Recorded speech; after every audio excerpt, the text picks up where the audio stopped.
So dear students, in this session we are going to discuss about the pumping action of heart.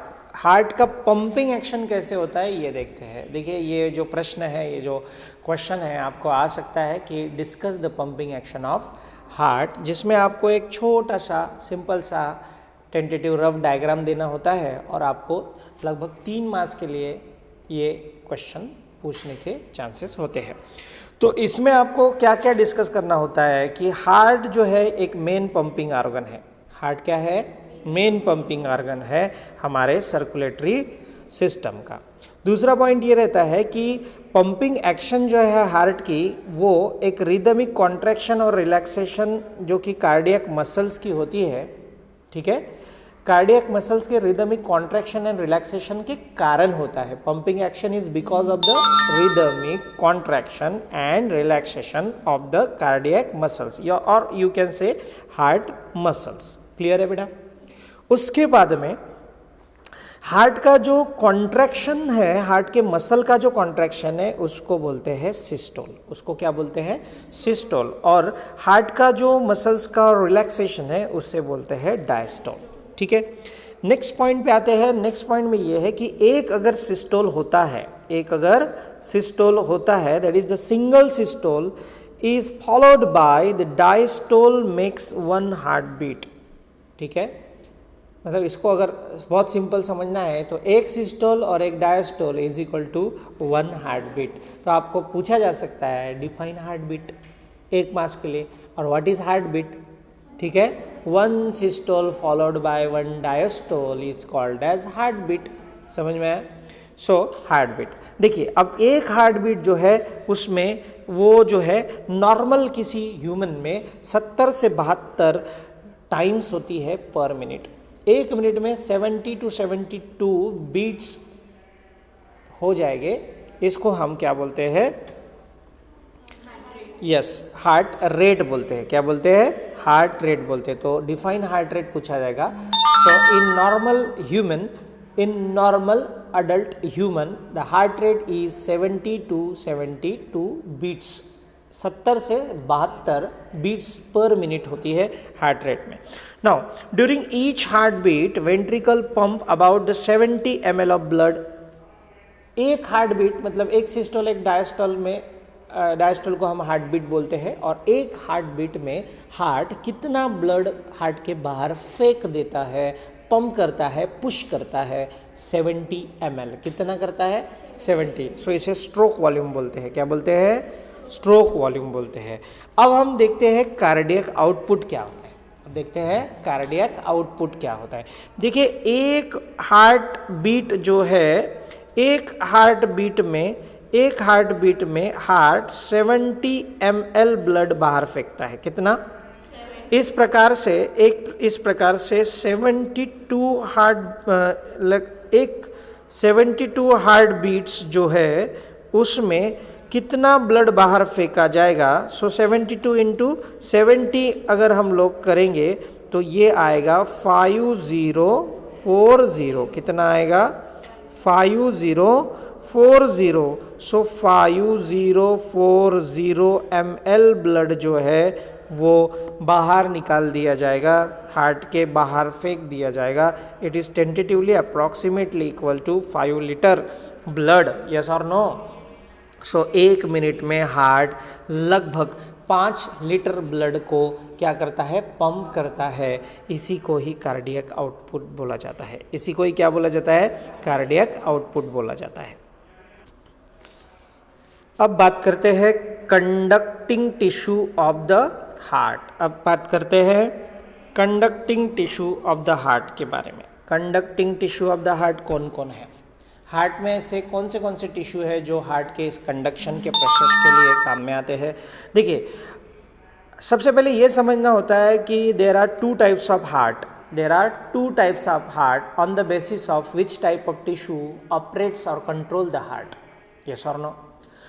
हम देखते हैं कि कुछ organism ऐसे हैं जिनका हार्ट ये न्यूरोजेनिक होता है. यहाँ पे आपको शायद दिया नहीं है, बट मैं आपको फॉर योर जनरल नॉलेज बता रहा हूँ कि हार्ट जैसे कॉकरोच का हार्ट जो है वो न्यूरोजेनिक है। कौन सा है? न्यूरोजेनिक, जिसका कंट्रोल उसके ब्रेन के पास होता है। हार्ट का कंट्रोल जो है, हार्ट का पंपिंग एक्शन का कंट्रोल जो है वो ब्रेन के पास होता है, दैट इज न्यूरोजेनिक हार्ट। जिसका हार्ट न्यूरल सिस्टम या नर्वस सिस्टम कंट्रोल करता है उसको बोलते हैं न्यूरोजेनिक हार्ट, जो कि कॉकरोच के पास होता है। बट ह्यूमन की अगर बात करें तो ह्यूमन का हार्ट ये मायोजेनिक हार्ट है, जिसका मतलब ये है कि heart is capable of generating the cardiac contraction independent of the nervous output input, sorry nervous input, मतलब नर्वस सिस्टम के किसी भी प्रकार के सिग्नल के सिवाय, किसी भी without any nervous input heart अपना पंपिंग एक्शन शो करेगा। हार्ट अपना कार्डियक कॉन्ट्रैक्शन को जनरेट करने की क्षमता रखता है। इसी प्रकार के हार्ट को बोलते हैं मायोजेनिक हार्ट। तो ह्यूमन का हार्ट कौन सा हार्ट है? मायोजेनिक हार्ट है। ठीक है, समझ में आ रहा है आप लोगों के? Yes. Now it also shows out its autorhythmicity. It also shows the autorhythmicity, contraction and relaxation, rhythmic contraction and relaxation continuously heart का चलते रहता है। That is, it can generate its own rhythm by specialized muscle, that is cardiac muscle दोस्तों। A specialized cardiac musculature called as nodal tissue and distributed in the heart. A part of this nodal tissue is present in the upper right corner of the right atrium. देखिए, दो प्रकार के specialise reason हैं इस cardiac tissue में। दो प्रकार के स्पेशलाइज रीजन है जिन्हें नोड बोला जाता है। क्या बोला जाता है? नोड। जिसमें का upper right corner of the right atrium, ध्यान दीजिएगा, upper right corner of the right atrium. Clear to you? Diagram आप देखिएगा। जैसे अगर ये हार्ट है तो हार्ट के राइट एट्रियम की अगर हम बात करें तो राइट एट्रियम में upper right corner, which corner? Upper right corner. Which corner? Upper right corner में आपको यस ए नोड मिलेगा। कौन सा नोड मिलेगा? यस ए नोड मिलेगा। और दूसरा जो नोड होता है वो होता है एवी नोड। कौन सा नोड होता है? AV node. और ये जो एवी नोड होता है, ये एवी नोड आपको मिलने वाला है, that is base of the superior vena cava. It lies at the base, sorry extremely sorry, ये आपको कहाँ मिलेगा? जो आपका पार्टीशन होता है, कौन सा पार्टीशन होता है? एवी एट्रियोवेंट्रिकुलर नोड जहाँ कहाँ प्रेजेंट होता है? जो पार्टीशन होता है that is inter auricular septum जो होता है, कहाँ होता है? इंटर ऑरिकुलर सेप्टम के पास होता है। ये कहाँ होता है? इंटर ऑरिकुलर सेप्टम के पास। उसके बारे में भी डिस्कशन करेंगे। यहाँ पे इतना समझ में आया आपको? ठीक है। ये जो आपको दिखाई देता है जो राइट एट्रियम के अपर राइट कॉर्नर में प्रेजेंट होता है, that is yes A node, जिसको साइन्यू एट्रियल नोड बोलते हैं, जो कि प्रेजेंट होता है eight the base of superior vena cava. जहाँ से superior vena cava right atrium में प्रवेश करती है, एंट्री करती है, उसके बेस पे प्रेजेंट होता है। थोड़ा और आगे डिस्कशन कर लेंगे। ठीक है, ठीक है।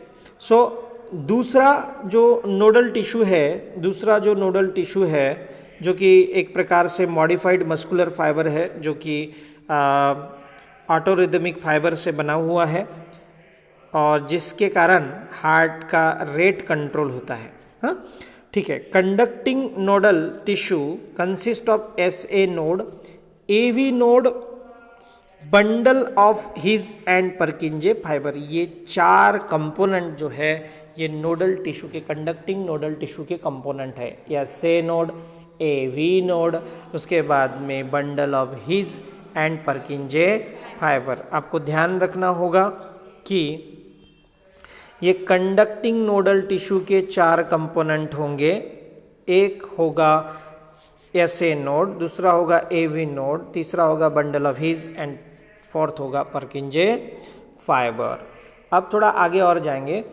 Conducting system of the heart के बारे में बात करते हैं। कंडक्टिंग सिस्टम ऑफ हार्ट के बारे में बात करते हैं। कंडक्टिंग सिस्टम ऑफ हार्ट में क्या है, देखिए किस प्रकार से हार्ट का कंडक्शन होता है। तो यसे नोड जो है, जो कि राइट एट्रियम में प्रेजेंट है, ये पेस मेकर का काम करता है। आपके लिए 1 मार्क्स के लिए फिर से एक प्रश्न आएगा, pacemaker. Which node is known as pacemaker? SA node is known as pacemaker. ये प्रश्न बहुत इंपॉर्टेंट है because it has the power of generating a new wave of contraction and making the pace of contraction. जी देखिए, contraction, ये wave itself it can generate the wave of contraction. इस tissue में, इस स्पेशलाइज्ड टिश्यू में, nodal tissue में इतनी power है, इतना एबिलिटी है कि वो एक सिग्नल पावर उसके पास है जो वेव जनरेट कर सकता है कॉन्ट्रैक्शन की। जो एसए नोड होता है, एसए नोड जो है ये कॉन्ट्रैक्शन जब तैयार करता है, वेव तैयार करता है, तो वो लेफ्ट वेंट्रिकल की ओर उसको स्प्रेड करवाता है and also to the AV node. इसी के साथ साथ वो एवी नोड को भी यही कॉन्ट्रैक्शन पास ऑन करता है। अब एवी नोड जो है, AV node right atrial wall के पास, that is base of the inter atrial septum के पास होता है। आपको पोजीशन पता होना चाहिए एवी नोड की। So where is AV node? AV node, मैं इसको थोड़ा कलर चेंज कर देता हूँ तो आपको समझ में आएगा कि राइट एट्री, ये जो एवी नोड है, ये एवी नोड जो है, ये एवी नोड प्रेजेंट होता है राइट एट्रियल वॉल के पास। ठीक है, राइट एट्रियल वॉल में जो पास होता है near the base of inter atrial septum, और ये पेस सेटर के नाम से जाना जाता है। ये पेस सेटर के नाम से जाना जाता है। ठीक है, अभी देखिए, bundle of His is third component of the nodal tissue. Bundle of His, bundle of His आपको मिलेगा, branches start from the AV node and passes through the inter ventricular septum. जो हार्ट में वेंट्रिकल के पास inter ventricular septum है, जो दो heart के दोनों लोअर चेंबर को सेपरेट करता है, राइट एंड लेफ्ट को सेपरेट करता है इंटर वेंट्रिकुलर सेप्टम, इसके अंदर ये प्रेजेंट होता है। बंडल ऑफ हीज जो है 2 ब्रांचेस तैयार करता है, एक राइट ब्रांच और एक left branch, 1 for each ventricle. दोनों में से हर एक जो ब्रांच है वो एक एक वेंट्रिकल के लिए होती है। दिस ब्रांचेस, ये जो दोनों ब्रांचेस है, this branches for network in the ventricular wall, और वेंट्रिकुलर वॉल में ये दोनों ब्रांचेस जो है फैल जाते हैं, नेटवर्क फॉर्म करते हैं एंड उसको परकिंजे फाइबर के नाम से जाना जाता है। Bundle of His and Purkinje fibre spread impulses in ventricle. अब देखिए, सबसे पहले ऐसे नोड के द्वारा वेव ऑफ कॉन्ट्रैक्शन जनरेट हुआ, वो एवी नोड को मिला। एवी नोड से बंडल ऑफ हीज निर्माण हुआ, वो इंटर वेंट्रिकुलर सेप्टम के अलोंग 2 ब्रांच में कन्वर्ट हुआ। फिर वो दोनों की दोनों ब्रांचेस स्प्रेड हुई और as a Purkinje fibre get spread in the ventricular wall. Yes और नो? और इस प्रकार से पूरे वेंट्रिकुलर वॉल में सिग्नल गए, as a result both the ventricles contract simultaneously. इस प्रकार से दोनों भी क्या होते हैं, वेंट्रिकल जो है वो कॉन्ट्रैक्ट होते हैं, दैट इज सिस्टोल हो जाता है। किसका सिस्टोल होगा? वेंट्रिकुलर सिस्टोल होगा। ठीक है, हमारा नेक्स्ट पॉइंट रहेगा working mechanism of human heart. Human heart का वर्किंग कैसे होता है? ह्यूमन हार्ट का वर्किंग कैसे होता है? देखिए, कार्डियक साइकिल को हम समझते हैं। एक्चुअली हम ये समझ चुके हैं, heart beat, contraction and relaxation, systole and diastole. तो देखिए, ह्यूमन हार्ट अल्टरनेट टाइप से कॉन्ट्रैक्ट एंड रिलैक्स होते रहता है। कॉन्ट्रैक्शन को हम सिस्टोल बोलते हैं और रिलैक्सेशन को डायस्टोल बोलते हैं। एट्रिया और वेंट्रिकल दोनों भी अल्टरनेटली कॉन्ट्रैक्ट एंड रिलैक्स होते रहते हैं। एट्रिया का भी सिस्टोल एंड डायस्टोल होगा, वेंट्रिकल का भी सिस्टोल एंड डायस्टोल होगा। Consecutive systole and diastole constitute a single heart beat, और उसी को ही कार्डियक साइकिल बोलते हैं। आपको कुछ अलग नहीं करना है। कार्डियक साइकिल है क्या?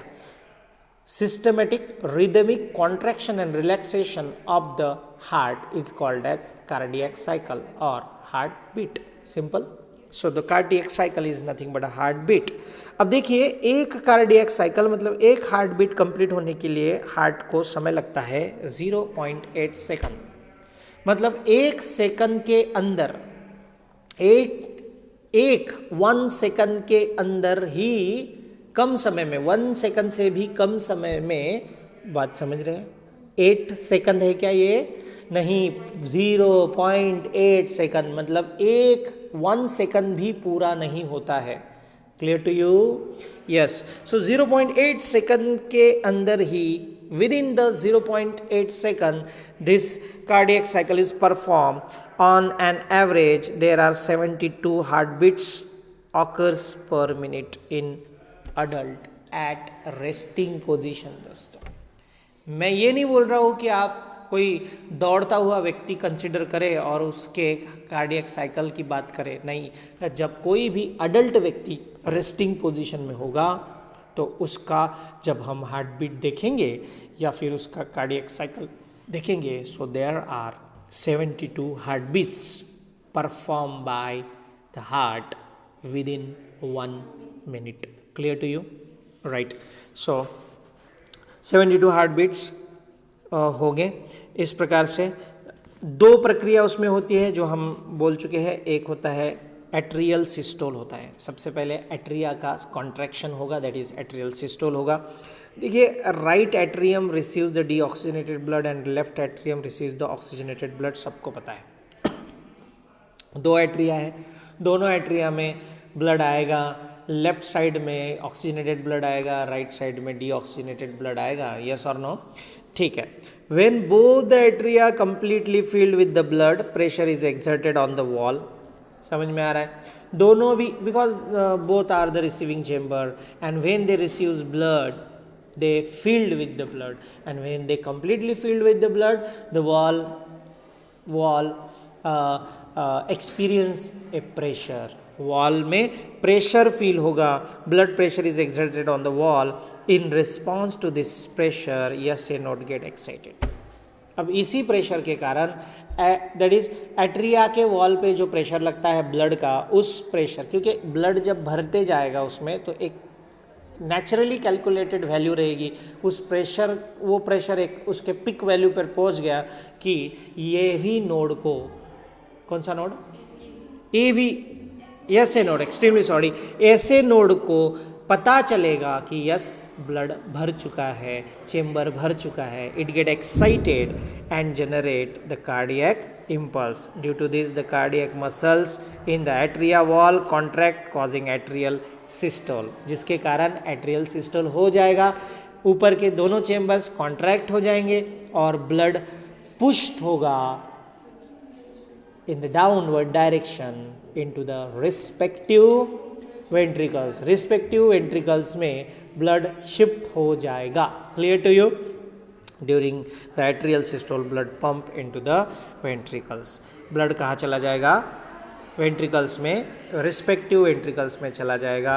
और blood, now blood is prevented from going back into the veins and coronary sinuses by the Eustachian and Thebesian valve respectively, जो ऑलरेडी हम डिस्कस कर चुके हैं। After completing the systole of the atria go into the diastole.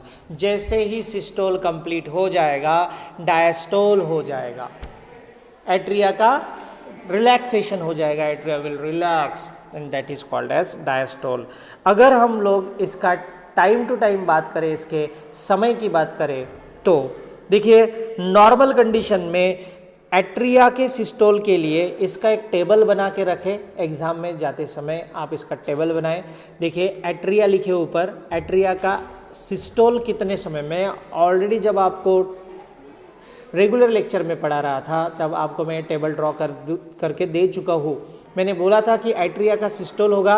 Atria का systole कितने समय में हो रहा है? ओनली 0.1 सेकंड में। एट्रिया का डायस्टोल कितने समय में हो रहा है? 0.7 सेकंड में। इस प्रकार से एट्रिया का contraction and relaxation, that is systole and diastole, taking place with in 0.8 second. 0.1 second for the systole and 0.7 second for the diastole. उसके बाद में बात करते हैं वेंट्रिकुलर सिस्टोल की।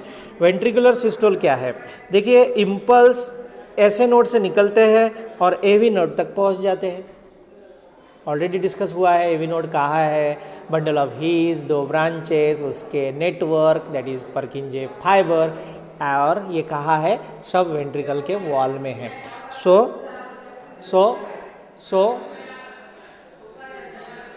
सो आगे देखिए।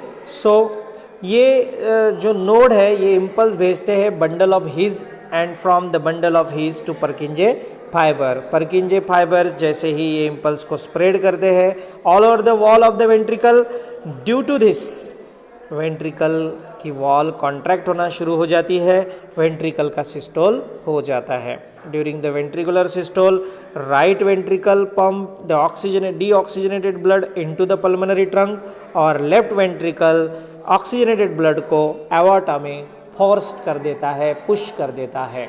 तो इस प्रकार से वेंट्रिकुलर सिस्टोल के कारण जो ब्लड है ये ब्लड रिस्पेक्टिव आर्टेरीज में चला जाएगा, पल्मोनरी ट्रंक में जाएगा और एवॉर्टा में जाएगा। During the ventricular systole the cuspid walls close both the atrioventricular aperture prevent the blood flow into the atria. Atria में ब्लड बैकफ्लो ना हो इस कारण वहाँ पे कौन सी वॉल दी है, बाइकस्पिड्स एंड ट्राइकस्पिड वॉल्स दी गई है। और जैसे ही ये वॉल क्लोज होगी, कौन सी, कस्पिड वॉल्स क्लोज होगी, एक साउंड प्रोड्यूस होगा दैट इज लब। द साउंड विल प्रोड्यूस लब। So due to the closing of bicuspid and tricuspid wall, the sound lub is produced. We got heart sounds lub dub lub dub lub dub. Okay, so the lub sound is produced because of the closing of bicuspid and tricuspid wall. अब इसके भी बारे में देखते हैं कि ventricle का systole और डायस्टोल होने के लिए कितना समय लगता है। देखिए, नॉर्मल कंडीशन में वेंट्रिकुलर का सिस्टोल जो है वो मात्र 0.3 सेकंड में होता है और वेंट्रिकुलर डायस्टोल जो होता है वो मात्र 0.5 सेकंड में होता है। इस प्रकार वेंट्रिकल का systole and diastole 0.3 plus 0.5 is equal to 0.8 second में सिस्टोल प्लस डायस्टोल हो जाता है। क्लियर है? During the ventricular systole semilunar valve जो है वो क्लोज रहते हैं ताकि ब्लड का बैकफ्लो ना हो पाए, pulmonary trunk and systemic aorta return into the ventricles. ठीक है, अब हम थोड़ा सा जॉइंट डायस्टोल या कंप्लीट डायस्टोल के बारे में बात करते हैं। देखिए, दोनों केस में एट्रिया का भी सिस्टोल एंड डायस्टोल हुआ, वेंट्रिकल का भी सिस्टोल एंड डायस्टोल हुआ, परंतु वेंट्रिकल, अगर हम सिर्फ एट्रिया के डायस्टोल की बात करें, इट टेक्स 0.7 सेकंड, और अगर वेंट्रिकल के डायस्टोल की बात करें तो it takes 0.5 second. So the difference में क्रिएट, बट आप इन दोनों घटनाओं में एक कॉमन टाइम निकाल रहे हैं और वो है 0.4 सेकंड। जब दोनों किस अवस्था में होते हैं, डायस्टोलिक अवस्था में होते हैं, वो समय कितना होता है, वो समय होता है 0.4 second. So 0.4 second both atria and ventricles are in diastolic position and इसे बोलते हैं जॉइंट डायस्टोल। इस प्रकार से duration of 1 cardiac cycle is 0.8 second. नीचे डायग्रामेटिक रिप्रेजेंटेशन दिया हुआ है कार्डियक साइकिल का, आपके समझ में आता है तो इसको स्टडी करिए, अदरवाइज ये आपने नहीं भी लिखा है तो भी चल जाएगा, बट मुझे ऐसा लगता है कि आपने इसको एक बार प्रॉपरली देखकर समझ लेना चाहिए। तो ये जो ब्लड है एक प्रकार से हार्ट के जो राइट साइड होती है, देखिए ज़रा, हार्ट की जो राइट साइड होती है जिसमें डीऑक्सीनेटेड ब्लड होता है और लेफ्ट साइड में ऑक्सीनेटेड ब्लड होता है। टोटल जो हार्ट में जो ब्लड का वॉल्यूम होता है ड्यूरिंग 1 वेंट्रिकुलर सिस्टोल, ये लगभग 70 ml, जिसको हम स्ट्रोक वॉल्यूम बोलते हैं, ऑलरेडी देख चुके हैं। कार्डियक आउटपुट की बात करें तो वो भी मैं आप लोगों को ऑलरेडी बता चुका हूँ कि लगभग 5 लीटर ब्लड बाहर निकलता है। So how will you calculate the cardiac output, that is total number of heart beats per minute आपको कैलकुलेट करना है, and volume of the blood, that is stroke volume, the volume of the blood pumped by heart in a single heartbeat, that is 70 ml. So 72 heartbeats into 70 ml blood, that is stroke volume, is equal to the cardiac output, that is total volume of the blood pumped by the heart per minute. Clear? So this is the cardiac output. So आज के session में इतना ही, बाकी हम next video में discuss करते हैं.